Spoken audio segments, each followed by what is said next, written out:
버스 타고 온다더니 끝날 때 올 줄 알았더니만 일찍 왔네. 웰컴이야. 네, 잘 왔습니다. 자, 오늘 이제 민서도 재욱이도 오늘이 우리랑 함께 예배드리는 마지막 날이 되겠네요. 벌써 그날이 왔습니다. 의연이는 모르겠습니다. 갔다가 올지 안 올지. 네, 그렇고 그래요. 반갑습니다. 현승이는 갔다 다시 와야 되잖아. 아직 많이 남았죠? 네. 제가 오늘은 좀 이렇게 앉아 있어요. 왜냐하면 지난 금요일부터 왼쪽 발에 좀 문제가 좀 있어서 오래 서 있지를 못해서 부득불 제가 앉아서 드리는데 여러분도 다 앉아 있잖아요. 공평합니다. 공평하게 앉아서 오늘부터 이제 산상수훈을 시작합니다. 어떤 말씀을 요한일서에 이어서 어떤 말씀을 함께 나누면 좋을까 고민하고 기도하다가 다른 것보다 예수님이 우리에게 뭐라고 말씀하셨는지 예수님의 설교를 좀 살펴보면 좋겠다. 예수님이 뭐라고 우리에게 설교하셨는지 그 예수님의 설교를 한번 하나하나 차례차례 보면 좋겠다 싶었는데 그 첫 번째가 바로 이 산상수훈 예수님의 이야기, 마태복음 5장부터 7장까지의 이야기인데요. 오늘은 그 첫 번째로 제자라는 제목으로 한번 나눠보겠습니다. 같이 읽을 말씀은 마태복음 5장 1절부터 12절까지의 말씀인데요. 우리 한 목소리로 같이 읽겠습니다. 시작. 예수님께서 사람들을 보시고 산으로 올라가 앉으셨습니다. 그러자 제자들이 예수님께 다가왔습니다. 예수님께서 입을 열어 사람들을 가르치셨습니다. 마음이 가난한 사람은 복이 있다. 하늘나라가 그들의 것이다.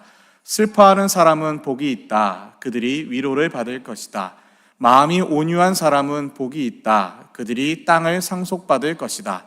의를 위해 줄이고 목마른 사람은 복이 있다. 그들이 배부를 것이다. 자비로운 사람은 복이 있다. 그들이 하나님의 자비를 입을 것이다.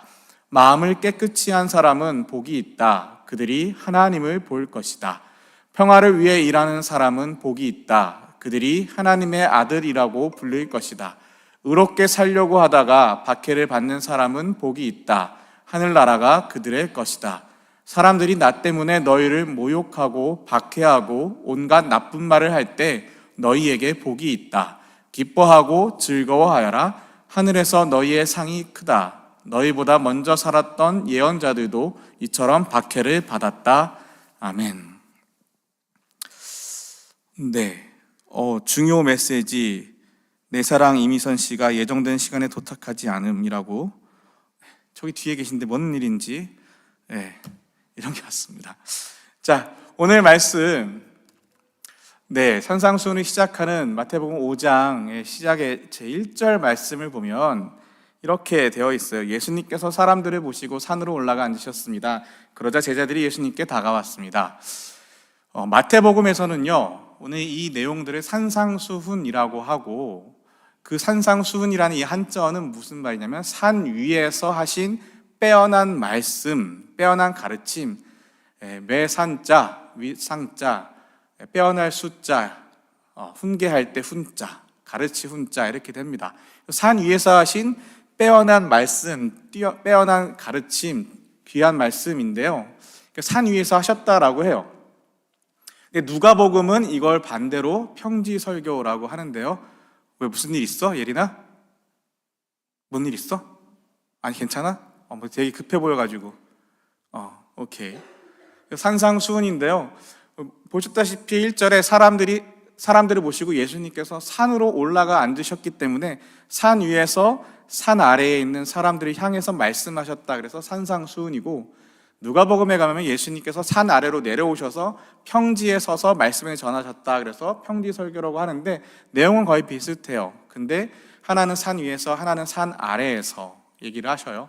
그렇게 표현한 이유는 마태복음을 읽는 독자들이 유대인들이기 때문에 유대인들은 산이라고 하면 가장 먼저 떠오르는 게 모세가 십계명을 받은 그 산을 생각합니다. 그래서 거룩한 말씀, 귀한 말씀이 권위를 가지려면 산 위에서 말씀을 하셔야 돼요. 산 위에서 말씀을 하셔야 그게 권위 있는 말씀으로 받아들일 수 있는 게 유대인들이고요.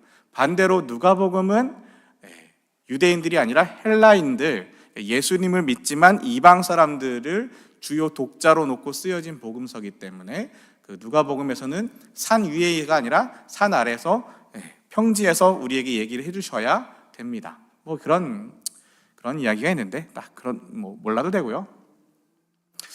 오늘 이 산상수훈 그리고 팔복, 흔히 팔복이라는 마음이 가난한 사람 복이 있다, 심령이 가난한 자는 복이 있다라고 시작되는 이 팔복의 말씀들을 교회를 어느 정도 다녀본 사람들은 많이 알 거예요. 근데 오늘 말씀이 이렇게 시작이 되는데 굳이 예수님께서 사람들을 보시고 산으로 올라가 앉으셨고 그러자 제자들이 예수님께 다가왔다라고 사람들과 제자들을 분리해서 이야기를 합니다. 왜일까요? 개역 개정에서는 사람들이라는 단어를 무리라고 이야기하고 그리고 제자라고 이야기를 합니다. 이렇게 이 말씀을 왜 굳이 사람들과 제자들로 구분하셨을까 고민하다가 예전에 봤던 책이 생각이 나는 거예요. 2013년에 봤더라고요. 이게 2012년에 나온 책인데 2013년에 제가 사서 보면서 그 당시에 이렇게 밑줄도 긋고 접어놓고 그때 한창 책을 접는 게 제 습관이어가지고 접어놓고 밑줄을 그어놨던 이 책 Not a fan, 팬인가 제자인가 한국말로 되어 있는 이 책인데 혹시 보신 분 계신가요? 이 책 읽어보신 분 없으세요? 단 한 분도? 와, 되게 유명한 책인데 그 당시 너무 오래된 책이라서 그런가? 되게 유명한 책이거든요. 그래서 제가 이 책을 다시 책꽂이에서 꺼내가지고 이 책에 내가 뭐라고 밑줄을 그었었나를 한번 다시 생각해 봤어요. 이 제자라는 단어, 왜 사람들과 제자들을 나눠 놓으셨을까, 구분하셨을까 라는 생각을 하면서 이렇게 이 책을 찾아 다시 봤는데 앞에서도 조금 읽어보다가 와, 심장이 막 벌렁벌렁 뛰어가지고 제가 이 책을 처음 읽었을 때 그 심장 뛰면서 가슴 안에서 뜨거운 게 올라왔던 그 느낌을 다시 받을 수 있었습니다. 몇 구절만 제가 한번 찾아서 띄워드리는데요. 이 책은 총 3가지의 파트로 되어 있어요. 파트 1은 가장 행복한 부르심, 나를 따르라. 파트 2는 가장 고통스러운 부르심, 자기를 부인하라. 파트 3는 가장 충격적인 부르심, 와서 죽으라. 나를 따르라, 자기를 부인하라, 와서 죽으라. 이 3가지의 파트로 예수님의 팬인가 아니면 제자인가에 대해서 이야기하고 있는데요. 이 중에 제가 앞부분만 조금 읽다가 앞부분에서도 이미 제가 밑줄 그어놓은 게 많아서 몇 구절만 이렇게 있습니다. 제가 한번 읽어봐 드릴게요. 예수님이 보시는 것은 성도의 숫자가 아니라 헌신의 깊이다. 성경에서 가장 섬뜩한 메시지 중 하나는 우리가 아무리 예수님의 제자를 자처해도 정작 심판의 날 그분이 우리를 모른 채 하실 수 있다는 것이다. 팬은 누군가를 열정적으로 좋아하는 사람이다. 고함을 지르며 응원은 하지만 경기를 위해 희생을 하지는 않는다. 팬은 안전한 관람석에 앉아 응원만 할 줄 알지 경기장에서 필요한 희생과 고통은 조금도 모른다.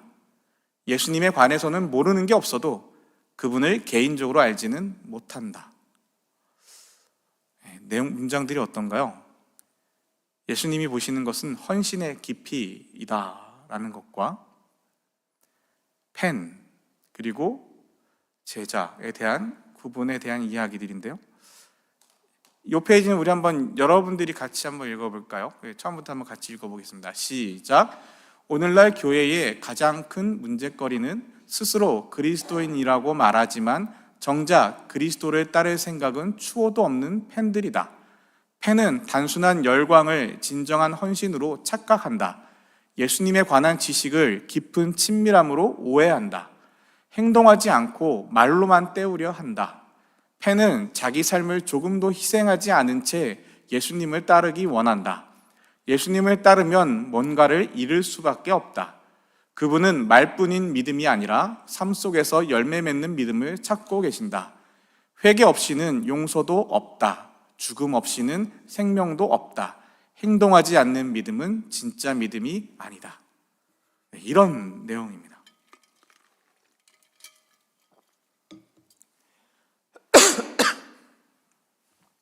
이게 겨우 파트 1의 앞부분에 있는 내용이고요. 뒤에 가면 더 심각하고 무서운 말들이 많아요. 이런 말이 있어요. 제가 아까 아침에도 이 책을 좀 읽어봤는데 예수님을 당장 따르지 않고 내일로 미루면 이만저만 손해가 아니다. 그 중에서 가장 큰 손해는 오늘과 내일 사이에 잃는 것들이 아니다. 최악의 상황은 따로 있다. 그것은 내일이 끝까지 오지 않는 상황이다. 예수님을 당장 따르지 않고 내일로 미루면 손해가 이만저만이 아닌데 그 중에 가장 큰 손해는 나에게 내일이 오지 않을 때 나는 죽을 때까지 예수를 따르지 않는 존재가 된다라는 거죠. 또 이런 중요한 문장이 또 있어요. 제가 되게 조심하는 문장인데 예수님이 전부를 요구하신 데는 그만한 이유가 있다. 우리가 가장 포기하지 못하는 그 한 가지가 그분의 자리를 대신할 가능성이 크기 때문이다. 예수님 우리에게 전부를 요구하시는데 우리는 이거 하나만은, 이거 한 가지만은 드릴 수 없다, 포기할 수 없다라고 말하는 것이 있을 수 있고, 우리가 가장 포기하지 못하는 그 한 가지가 예수님의 자리를 대신할 가능성이 크기 때문에 예수님은 그 어느 것도 예외 없이 모든 것을 헌신하기를 원하신다라는 말씀입니다. 제가 오늘 책을 판매하라는 건 아니고요. 이 책을 읽고 다시 읽어보면서 저에게 큰 도전이 됐고, 또 이 책을 한참 읽을 때 알고 지내던 어떤 전도사님은 이 책을 읽고서 한번 그렇게 모든 걸 내려놓는 삶을 살아보고 싶다고 스스로 결정하고 3개월 동안 홈리스의 삶을 살아보기도 하고, 다 내려놓고 홈리스의 삶 속에서 같이 지내면서 예수를 따르는 삶은 어떤 것인가를 한번 경험해 보기도 하고, 여러 가지 도전이 있었던 책입니다. 혹시 여러분 중에 이런 도전적인 내용, 내 삶을 뒤흔들 수밖에 없는 이 내용들 한번 책을 읽어보고 싶으신 분들은 같이 한번 읽어봐도 좋을 것 같습니다. 근데 이 내용들 중에 이 앞에 내용만 가지고 혹시 구분하실 수 있겠나요? 팬과 제자. 예수님이 제자들이 나오는데 그 중에 사람들을 보시고 산으로 올라가셨다라고 하시는 그 말씀, 제자가 아닌 사람들은 자기 삶을 조금도 희생하지 않은 채 예수님을 따르길 원하는, 예수님을 통해서 얻을 수 있는 게 많죠. 어떤 경우엔 마음의 평안을 얻기도 합니다. 어떤 경우엔 정말 맛있는 떡과 맛있는 밥을 얻기도 합니다. 어떤 경우엔 좋은 사람들과 연결될 수 있는 이런 커뮤니티를 얻기도 합니다. 또 어떤 경우에는 나의 의로움을 쌓기도 하고요. 어떤 경우에는 나의 경험을 쌓기도 하고, 어떤 경우에는 여러 가지 베네핏들이 있습니다. 그런데 정말 예수를 믿는다는 건 그런 걸 얻는 걸까요? 그건 어쩌면 제자가 아니라 그냥 팬이지 않을까요? 요한복음의 말씀들을 보니까 이런 말씀이 있어요. 이 책에서 나오는 부분 중에 한 부분인데, 그래서 요한복음을 다시 한번 또 읽어보면서 6장의 말씀들을 쭉 살펴봤는데, 요한복음 6장에 시작하는 이 앞부분에는 어떤 내용이 있냐면, 우리가 흔히 아는 오병이어 알죠? 예수님께서 떡과 물고기로 5,000명이 넘는 사람들을 먹이신 사건, 그 사건이 있고 그 다음 며칠이 지난 다음에 그 다음날 혹은 그 다음날 예수님께서 다른 데로 호수 건너편으로 가시자 사람들이 예수님을 쫓아왔어요. 사람들은 호수 건너편에서 예수님을 만났습니다. 그들은 예수님께 물었습니다. 선생님, 언제 여기에 도착하셨습니까? 예수님께서 그 사람들에게 대답하셨습니다. 내가 너에게 진리를 말한다. 너희가 나를 찾는 것은 내가 행한 표적을 보았기 때문이 아니라 빵을 배불리 먹었기 때문이다.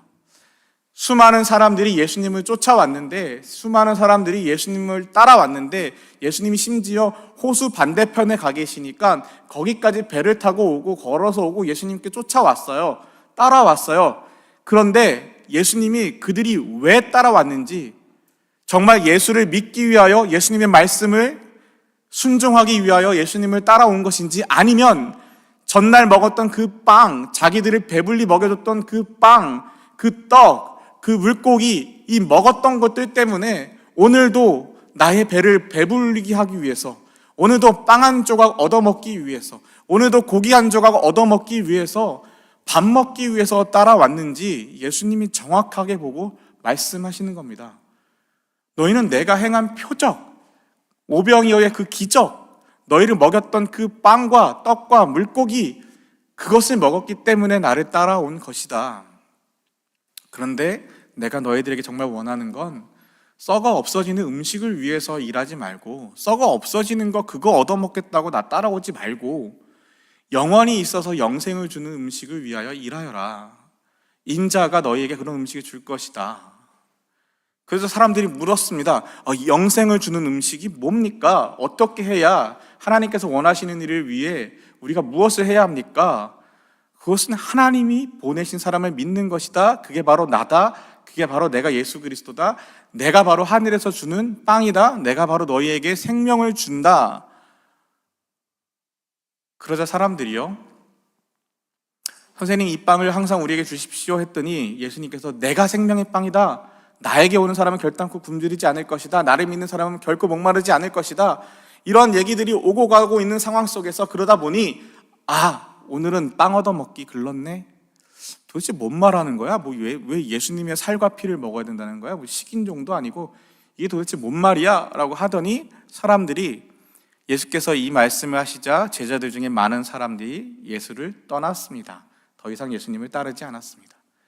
자기들이 원했던 예수를 따라왔던 그 먹을 거, 지금 배부르게 할 그 먹을 거, 그 빵, 떡, 고기, 그것들을 얻지 못하자 예수님을 떠나버립니다. 이 사람들은 진짜 제자였을까요? 아니면 예수님의 팬이었을까요?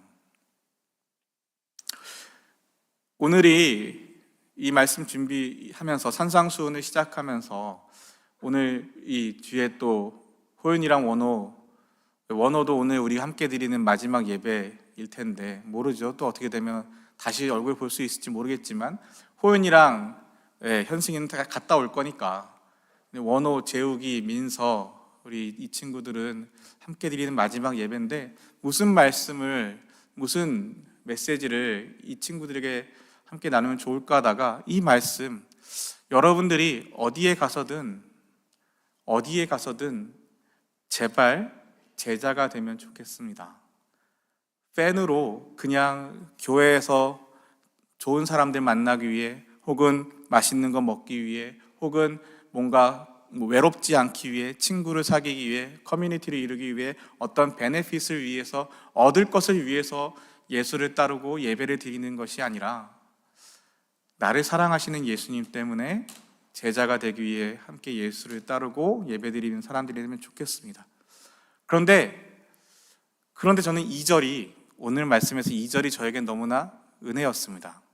의외였어요. 항상 1절에서 사람들과 제자들, 무리와 제자들을 굳이 구분해서 말씀하신 그 예수님이 2절에 뭐라고 말씀하시냐면, 예수님께서 입을 열어 제자들을 가르치셨습니다. 이랬으면 제 마음이 되게 편했을 텐데 예수님이 입을 열어 사람들을 가르치셨어요. 이 말씀을 묵상하고 왜 도대체 사람들을 가르치셨을까 묵상하고 다시 생각해 보다가 저에게 이게 참 은혜가 됐습니다. 왜냐하면 예수님이 만약에 제자들에게 가르치셨다 그러면 아마도 저는 이 말씀을 못 들었을지도 몰라요. 제 자신을 겸손하게, 우리 아까 매주 예배 때 회개의 시간을 갖잖아요.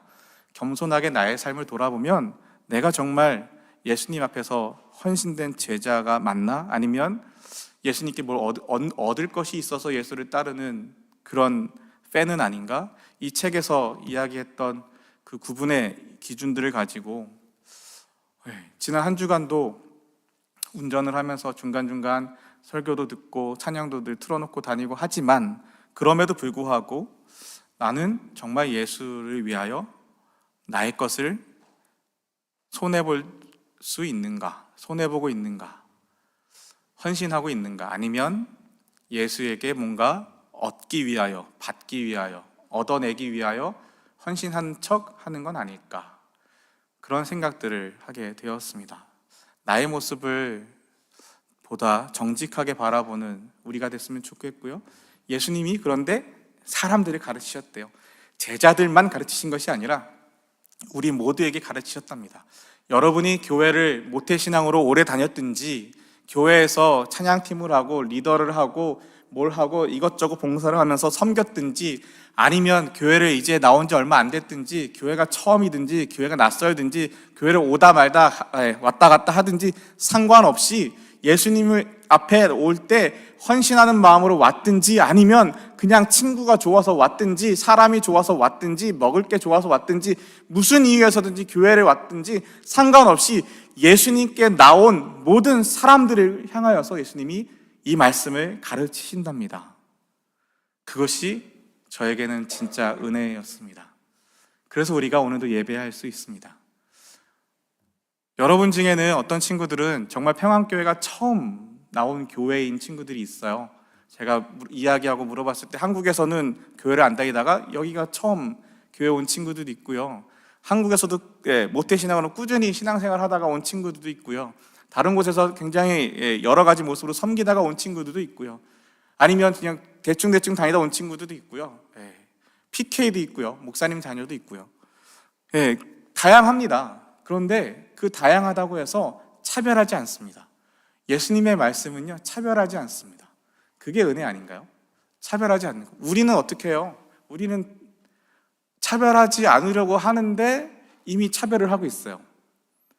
차별하지 않으려고 하는데 이미 마음 가운데 차별이 되어 있는 게 우리의 모습, 정직하게 우리의 모습 아닌가요? 근데 예수님은요, 차별하지 않으신대요.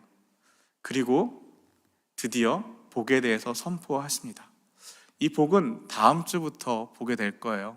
다음 주부터 정말 예수님이 말씀하시는 그 복 있는 사람, 복 받을 사람 혹은 복 받은 사람이 무엇인지에 대해서는 다 아는 내용인데 왜 이 내용을 이렇게 말씀하셨는지에 대해서 다음 주부터 살펴보게 될 텐데요. 오늘이 마지막인 친구들, 그리고 앞으로 계속 보게 될 친구들, 또 언제까지 우리가 함께 할지 모르지만 우리가 함께 예배하는 모든 한 사람 한 사람 가운데 정말 비록 내가 지금 헌신된 제자는 아닐지라도 우리를 헌신하는 제자로 부르시는 주님 앞에서 우리가 단순한 무리 중에 사람들 중에 한 명이 아니라 예수님의 참 제자가 되기를 소망합니다. 그렇게 함께 예배하며 예수님 앞에 나아갈 수 있기를 주님의 이름으로 축복합니다.